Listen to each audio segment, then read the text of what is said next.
Hey UConn Nation, it's KK Arnold here. If you're looking for the latest UConn women's basketball content, go subscribe to Listen Up to Phil and Ryan. Go Huskies!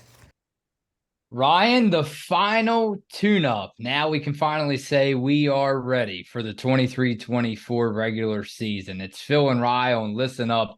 Thank you to everyone. Actually, do yourselves a favor. Look at yourself in the mirror and just say thank you. That's right. Tell yourself thank you, because without you guys, this podcast would not be able to go on and on. So again, before we actually get officially into the 23-24 season, I know Ryan agrees with this as well. Look in the mirror and say thank you and smile at yourself, Ryan, because hey, Ryan, you can speak on my behalf as well. We cannot do it without them.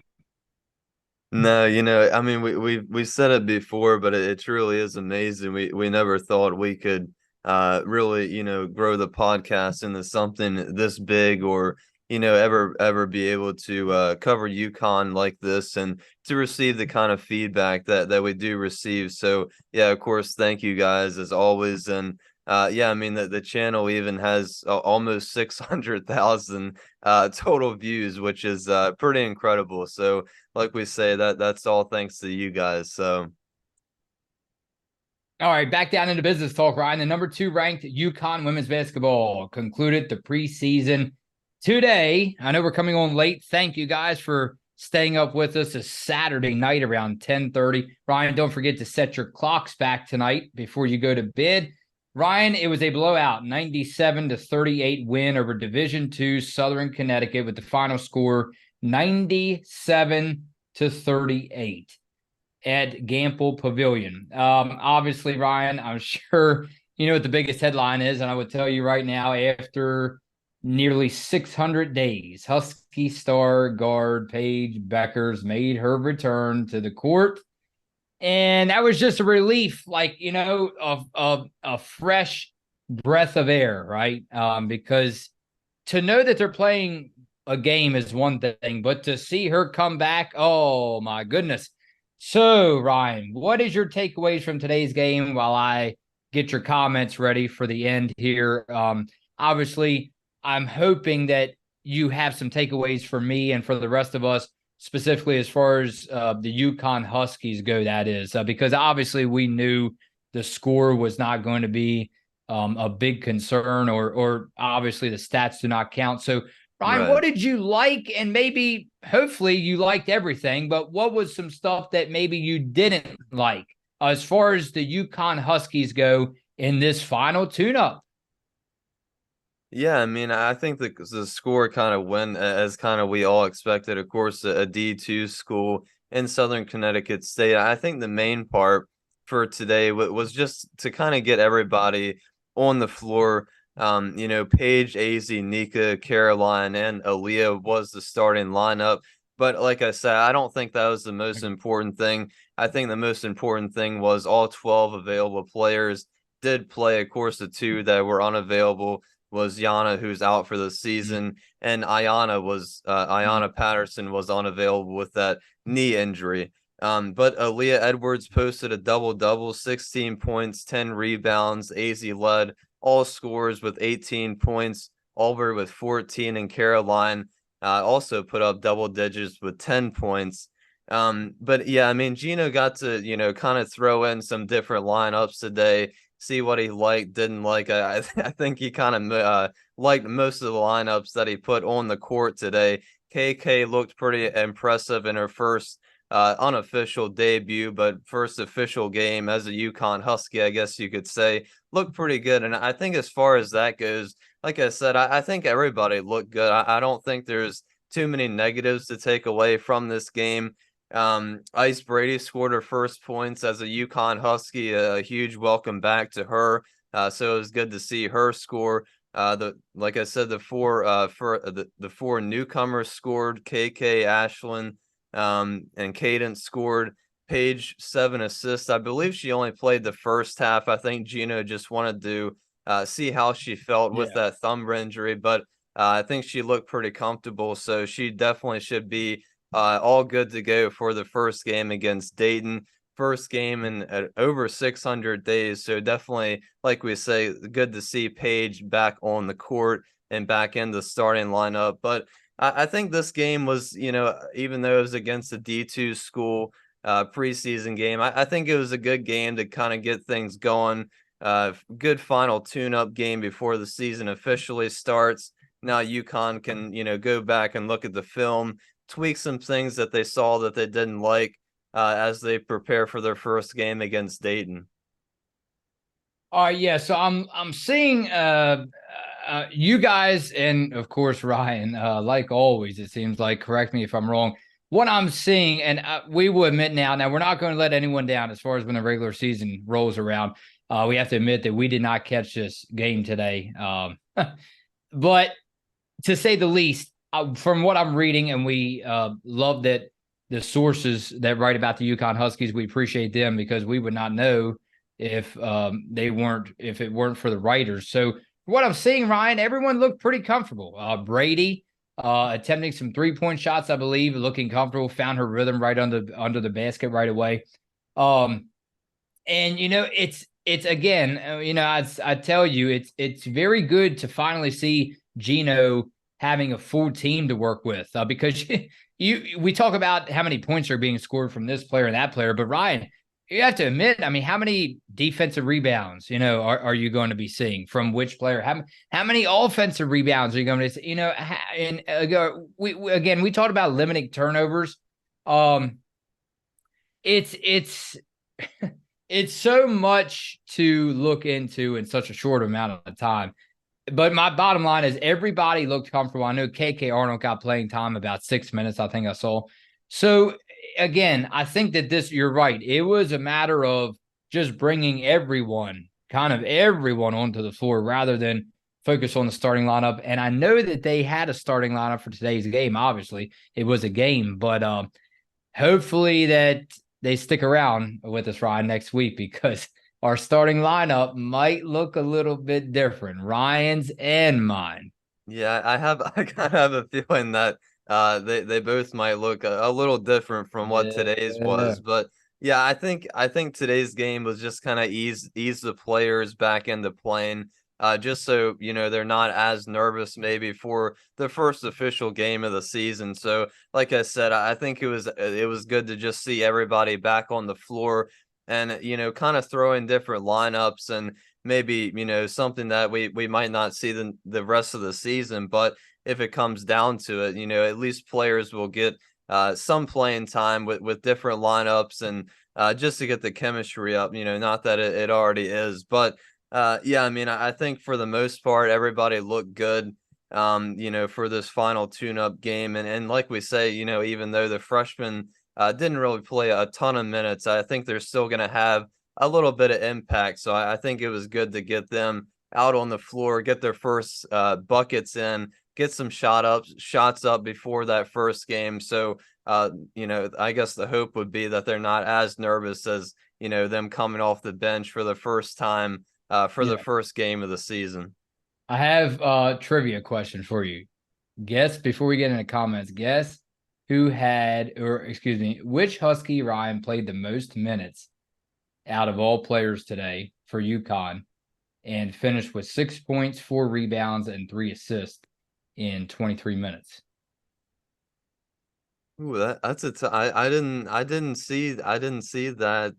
I didn't see many stats for today. I don't know. I think This would be a very good hint. She gives us a introduction before we come on. oh, KK, yeah, KK Arnold. Our good friend KK Arnold. How could we forget about KK Arnold? So again, go figure, huh? What a coincidence. I mean, you talk about the true freshman coming in, and that's just another reason that I strongly believe. I'll go back to the last video. I told you, I don't care if it's the number 1 team in the country, although there's only one more, according to the standings or the AP poll, however you want to call it, Ryan. But there's only one team above UConn, supposedly, and that's LSU. We'll see how it turns out in March and April. But yeah, you could put her up against LSU, the best team in the country. And hey, I still think KK will go off. That's what I'm telling you, man. That's big talk, but I have confidence. I mean, she is going to be one of the best freshmen in the country. Watch out. Yeah, and I think one of the things about KK is that makes her so good is that she doesn't, try to come into the game and be somebody that she's not. I think she just kind of plays her game and does what she can, plays her role, comes off the bench or possibly, like we said, maybe even in the starting lineup at some point in the season if need be. But she just kind of does what she does and what she's comfortable with, and it really shows up on the floor and how much work that she has put in when she's or since she's arrived at UConn. So I think we're gonna get the opportunity to see that throughout the whole entire season.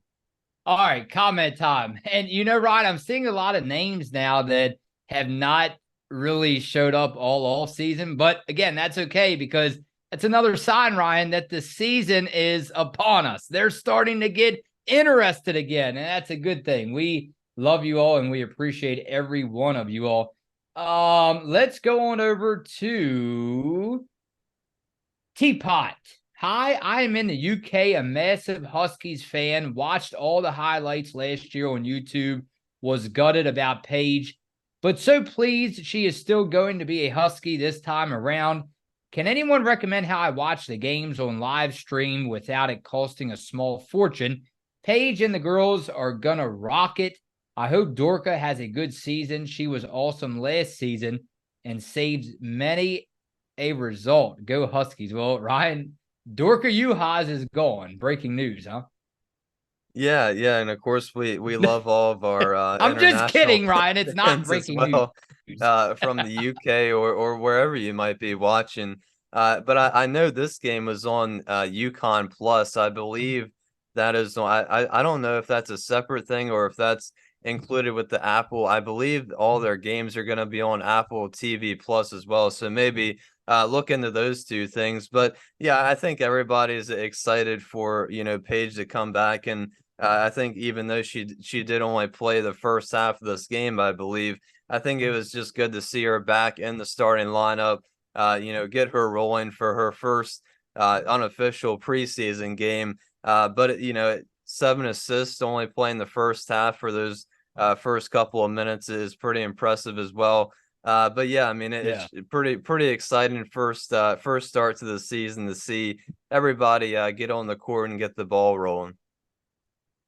Edwards. Donna goes, Edwards is a beast with Paige back on the court and expect Edwards to see the ball more often. No one gives Paige enough recognition for her passing skills. KK has been showing great energy according to the coaches. Although, Ryan, I'm seeing like a lot of other comments is like, don't forget about, did anybody forget about right here? Why does no one talk about Aubrey Griffin? She's a rebounding machine. So, Ryan, a lot of names. Yeah, and like we said, a couple episodes before, maybe even the last one, that maybe too many names, and I think having too much talent is one of the good problems that UConn has for this season. But there's so many players to go over, especially when all 12 of them played it in today's game. But yeah, I mean, Aubrey coming off the bench and still putting up 14 points today, quite impressive. I think, Aubrey was my X Factor pick for this season. So I think she's going to have, a really big opportunity to score some points, obviously. But I think, like they mentioned, I think, some of her maybe bigger impact is on defense or perhaps rebounding the ball as well. And I think Aaliyah, too, posting another double, kind of leaving off from what she did last season as well. I think she's going to be having another pretty impressive season, and I think UConn's going to need her to down in that post area. I love this one. KDB Wiz. Okay, boys, get those brimmed hats out of the storage. It's showtime, Ryan. Well, I know you have yours. I don't know if I see it back behind you. Do you have? Yeah, point to it. Yeah. Yeah, There it is. we might have so to. much. Yeah. so much criticism for them hats over the past couple of years, but we may have to just break them out just for everybody, just one time. How about that? Yeah, maybe a couple random times throughout the season, they might make an appearance, but definitely it may be time to start getting the jackets out because it is starting to get quite cold down in down in this area. But yeah, we might bring the hats out a couple times here and there. And it should be fun. It should definitely be another fun season. You have to excuse me for a minute. I'm just letting it all loose here and just thinking. I'm just thinking we walk into the arena up there when Maryland visits, and instead of all dressed up like you and I plan to be, right? Just out of respect because this is like a family now. We love every one of you all, but Ryan, I'm just thinking if we walk in with our jackets on, right, and then plus our hats. What kind of looks that we would be getting walking through the hallways down to our seats? Yeah, I don't even know if anybody would come up to us see if we were wearing those hats as much backlash as we received for the hats. That's all we had. That's all we heard when it was take the I don't know about the jackets. That's all we heard for a while was take the hats off. All right, what time for one more, and then we will head on out. I know it's late, Ryan, but although you will be gaining an extra hour of sleep, let's go over to Gary Roundtree. Being real, I can't wait for the season to start. Amen to that, brother. I told everyone about KK, the ball player, the Black Pearl name. I want to know and very concerned about a girl named DeBerry, a 6'6", tall ball player, body that can help UConn this season if she plays. No one talks about her. Yeah, I mean, like we said before, I think her years here have been quite interesting, is one way to put it. And I think she can really have a big impact this season. I've talked about her height before. She's always the tallest player on the court when she comes in. I kind of get surprised that when she came in last season because she's such a tall presence when she does come out on the floor. I don't think she received that many minutes today, but she did play at some capacity. I really do hope that we see her at some point this season. It would really be nice, and I think like they just mentioned, she can have a really big impact for this team considering her size. But like we said, I think she definitely had a couple of things to work on during the off season, and I think we're all hoping that she kind of fixed a couple of those things. And hopefully Gino trusts her a little bit to put her back on the court, and hopefully she kind of fits within the system and kind of seems more comfortable. Playing in the different sets that UConn runs, but I think for sure she can definitely have a huge impact on this season. Yeah, sure thing. All right, Ryan, thanks for joining me again tonight, as that is the unofficial first recap of the season. And I will leave it right there, Ryan. It all comes down to Tamika Williams Jeter, head coach, bringing in the Dayton Flyers to face the UConn Huskies to open the season next week. And we will be back one more time, Ryan, with you, all of you, to discuss the starting lineup episode, the yearly episode that we have before the season opener. For Alston Anita, we appreciate all his help. For everyone back behind the scenes, Ryan and Phil on Listen Up.